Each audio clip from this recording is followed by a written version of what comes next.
Merci, Monsieur le Président. Chers collègues, il est en effet important, au nom des droits de l'homme, d'empêcher que le colonel Kadhafi n'étouffe par la force et la violence toute forme d'opposition à son régime et à sa dictature. Ces dernières semaines, le sang n'a que trop coulé en Libye et la communauté internationale se devait bien entendu de réagir comme elle devrait le faire vis-à-vis de tous les États qui ne respectent pas les droits de l'homme. Aussi, vu l'importante contribution de la Belgique, je tiens à encourager et à remercier tous nos militaires qui participeront à cette guerre et qui risqueront leur vie au nom de notre pays. Cependant, de nombreuses questions me tourmentent en ce moment. Le recours à la guerre est-il, en effet, le meilleur choix dans le cas présent? Il est bien entendu très difficile de répondre à une telle question. Mais ce qui est certain, c'est que nos États ont privilégié cette voie à toute autre voie diplomatique.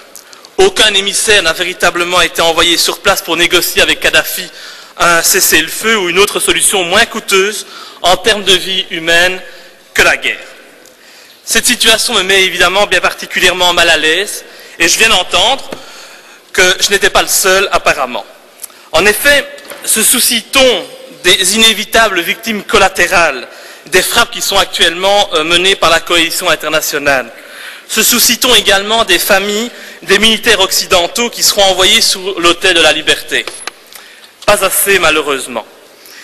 Et nous ne pouvons plus qu'espérer qu'une seule chose aujourd'hui, c'est que cette guerre ne s'éternise pas et que le colonel Kadhafi ne soit pas en mesure de riposter ni de fomenter des actions terroristes dans nos pays comme il a déjà pu le faire par le passé.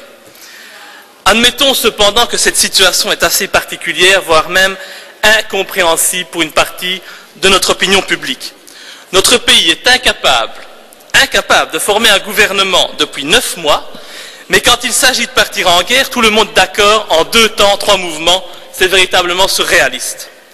Comment ne pas se soucier également des coûts qui seront engendrés par la participation de notre pays à cette guerre, coûts qui devront être supportés par le contribuable belge, alors que la crise politique a déjà coûté plus de 600 millions d'euros. Maintenant, je comprends aisément que le monde politique belge soit mal à l'aise, surtout du côté francophone, et qu'il pense qu'il est de son devoir d'agir afin de se donner une bonne conscience après que le gouvernement wallon, en faisant primer les intérêts financiers sur l'éthique et les droits de l'homme, ait vendu des armes à Kadhafi. J'espère que ce n'est pas encore ces intérêts financiers qui, aujourd'hui, guident nos pas. Comment ne pas craindre que le but non avoué de cette manœuvre soit au final un enjeu purement géostratégique, enfoui sous la prétendue bonne conscience de l'Occident, qui serait en fait de mettre la main sur la richesse de la Libye, ou plus précisément sur son pétrole. Je ne vous rappellerai pas que la Libye est le plus gros producteur de pétrole en Afrique et qui dispose de 3,5% des ressources mondiales. Il est quand même plus que troublant que des pays comme les États-Unis, la Grande-Bretagne ou la France décident d'attaquer la Libye et que ces mêmes pays ne bougent pas lorsque des situations presque identiques se déroulent dans d'autres pays. Chose est sûre, si c'est la défense des droits de l'homme qui guide réellement nos pas, pourquoi donc ne pas intervenir en Côte d'Ivoire, en Corée du Nord, au Bahreïn, à Oman, en Arabie Saoudite, ou plus encore en Iran, où les dernières manifestations d'opposition au régime en place ont été dispersées dans le sang et la violence? Il n'y a aucune logique dans les réactions de la communauté internationale. Pourquoi agir en Libye? Pourquoi ne pas agir ailleurs? Faudra-t-il attendre la fin du conflit et le moment de compter les morts pour connaître le véritable enjeu de cette guerre? Aussi, quelle garantie avons-nous également que le pouvoir de Kadhafi ne fera pas place à un pouvoir plus islamiste, plus intégriste après notre action militaire? Qui se chargera de l'après-guerre? Quel sort sera réservé aux dictateurs? Toutes ces questions restent malheureusement sans réponse. En ce qui me concerne, je ne peux que dénoncer l'attitude de ceux qui ont reçu le colonel Kadhafi comme un chef d'État digne de ce nom, alors qu'on sait depuis des années que cet homme est un véritable fou furieux et un terroriste. Comment avons-nous pu dérouler à un moment donné le tapis rouge à un tel individu lors de sa visite dans notre pays? Comment? C'est assez simple. Nous avions tout simplement des intérêts financiers et économiques qui nous poussaient à pactiser avec le diable. Il y a donc énormément de questions qui se posent et aucune réponse ne se fait entendre actuellement. Enfin, en ce qui me concerne, je me demande si notre pays, sans gouvernement depuis 9 mois, a les moyens politiques et financiers de se lancer dans une guerre. Que se passera-t-il si l'opération est un échec? Que fera notre gouvernement en affaires courantes pour contrer une éventuelle menace terroriste.